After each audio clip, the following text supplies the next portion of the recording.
Hello everyone, today we're gonna see how to bypass Windows 11 network screen if Shift plus F10 is disabled.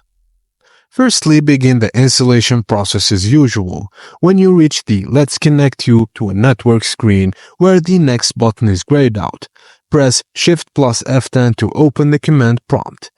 In the command prompt window, type code/bypass and arrow. This will bypass the network requirement during setup. Your computer will automatically restart after running the command. And after the restart, proceed with the setup as usual. When you reach the Let's Connect You to a Network screen, you'll now see the option I don't have internet. Just click I don't have internet, then select Continue with Limited Setup.